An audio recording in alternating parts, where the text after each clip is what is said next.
कार्तिक मास का 29वां अध्याय। जय श्री कृष्णा, जय राधे राधे। राजा पृथु ने कहा कि हे नारद जी, आपने कृष्ण और वेणी नदी के तट पर बनिया और कल्हा ने जिस प्रकार मुक्ति पाई वह सारी कथा हमको सुनाई है। मैंने बड़ी प्रकार सुनी है देव ऋषि। ये कार्य उन दोनों नदियों के प्रभाव से ही हुआ था या इस क्षेत्र के प्रभाव से हुआ था। कृपा करके मुझे यह भी बतलाने की कृपा करें मुझे इसमें, क्योंकि मुझे संदेह है। देवऋषि नारद बोले, कृष्णा नदी साक्षात भगवान की कृष्णचंद्र जी की महाराज जी का शरीर और वेणी नाम वाली नदी भगवान शंकर जी का शरीर है। इन दोनों नदियों के संगम का महत्व भी ब्रह्मा जी भी वर्णन करने में असमर्थ हैं। और फिर भी चूंकि आपने पूछा है, अतः मैं आपको उनकी उत्पत्ति का वृत्तांत सुनाऊंगा। ध्यान पूर्वक सुनिए। चाक्षुष मनवंतर के आरंभ में भी श्री ब्रह्मा जी ने सह्य पर्वत के शिखर पर यज्ञ करने का निश्चय किया। वह सब देवताओं और भगवान विष्णु, भगवान शंकर और यज्ञ की सारी सामग्री लेकर के उस पर्वत के शिखर पर गए। तब महर्षि भृगु आदि ऋषियों ने ब्रह्म मुहूर्त में उन्हें दीक्षा देने का विचार किया और इसके बाद उन्होंने श्री ब्रह्मा जी की पत्नी स्वरा को बुलवावा भेजा। वह बड़ी आहिस्ता आहिस्ता आ रही थी। इस बीच में श्री भृगु जी ने भगवान विष्णु जी से कहा, और जय श्री कृष्णा, जय श्री कृष्णा, जय श्री कृष्णा, जय राधे राधे, जय श्री कृष्णा, जय राधे राधे।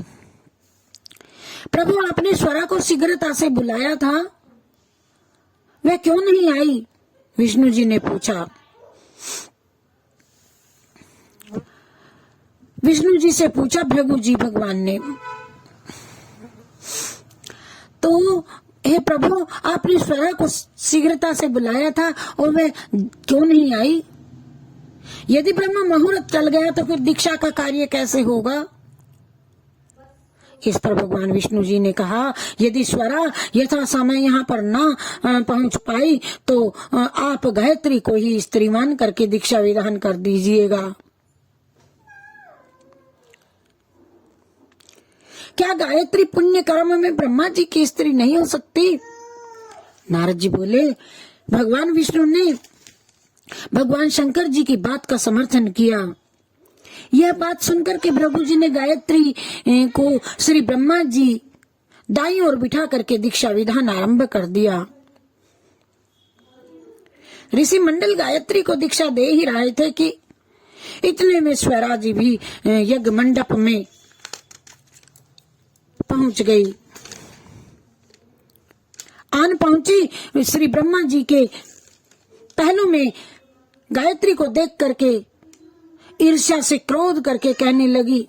स्वरा ने कहा, जहाँ अपूज्यों की पूजा होती है और पूज्यों की अप्रतिष्ठा होती है, वहाँ पर दुर्भिक्ष, मृत्यु तथा भय तीनों अश्वमेध यज्ञ हुआ करते हैं। अवश्य में हुआ करते हैं तीनों, दुर्भिक्ष, मृत्यु और भय तीनों अवश्य में हुआ करते हैं। यह गायत्री जी श्री ब्रह्मा जी की दाईं ओर तथा मेरे स्थान पर बैठी है। यह अदृश्य बहने वाली नदी होगी। आप लोगों ने विचार से इसे जो मेरे स्थान पर बिठाया है, अतः आप भी सब के सब जड़ रूप नदियां होंगे। नारद जी ने महाराजा पृथु से कहा, राजन, बस इस प्रकार से स्वरा के श्राप को सुनकर के गायत्री मारे क्रोध के लाल बभूका हो करके अपने होठ काटने लगी और देवताओं के मना करने पर भी उसने उठ करके स्वरा को श्राप दे डाला। गायत्री जी ने कहा, ब्रह्मा जी जैसे तुम्हारे पति हैं वैसे मेरे भी तो हैं। तुमने व्यर्थ ही में श्राप दिया है, अतः मैं भी कहती हूँ कि तुम भी नदी हो जाओ। नारद जी ने कहा, तब तो देवताओं में खलबली सी मच गई।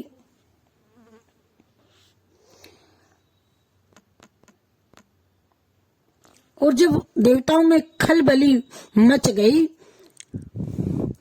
वे स्वरा को दंडवत प्रणाम करके कहने लगे, हे देवी, तूने तो ब्रह्मा आदि सभी देवताओं को श्राप दे डाला। इससे यदि हम सब जड़ रूप नदियां हो जाएंगे तो फिर निश्चय ही ये तीनों लोक भ्रष्ट हो जाएंगे, नष्ट हो जाएंगे, क्योंकि ये श्राप तुमने बिना विचारे दिया है।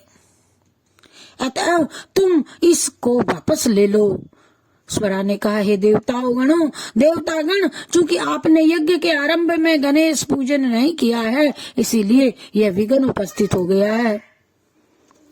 मेरा यह श्राप कभी भी खाली नहीं जा सकता, इसीलिए आप सब अपने अपने अंशों से जड़ीभूत होकर के अश्वमेव नदियां बनोगे और हम दोनों सोतन भी अपने अपने अंशों से पश्चिम में बहने वाली नदियां बनेंगी। देव ऋषि नारद जी ने राजा पृथु से कहा, स्वरा यह वचन सुनकर के सभी देवता, विष्णु शंकर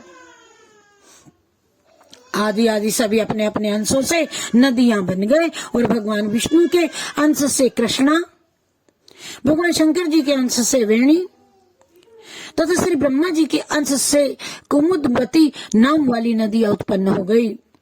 सभी देवताओं ने अपने अंशों को जड़ बना करके वहीं सह्य पर्वत पर फेंक दिया।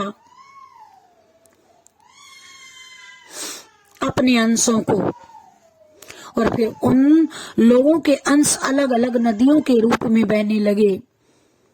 देवताओं के अंशों से पूर्व वाहिनी तथा उनकी स्त्रियों के अंशों से सैकड़ों व हजारों की संख्या में पश्चिम वाहिनी नदियां उत्पन्न हो गई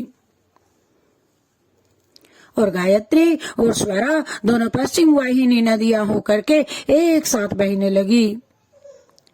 दोनों का नाम सावित्री पड़ा और श्री ब्रह्मा जी ने उस यज्ञ स्थल पर भगवान विष्णु और भगवान शंकर जी की स्थापना की। दोनों देवता महाबल तथा अति बल के नाम से विख्यात हुए। हे राजन, कृष्ण और वेणी नदी की उत्पत्ति का वर्णन जो मनुष्य सुनावेगा उसको दर्शन व स्नान का फल प्राप्त होगा। हरि शरणम हरि शरणम हरि शरणम हरि शरणम हरि शरणम हरि शरणम हरि शरणम हरि शरणम हरि शरणम हरि शरणम हरि शरणम हरि शरणम हरि शरणम हरि शरणम हरि शरणम हरि शरणम हरि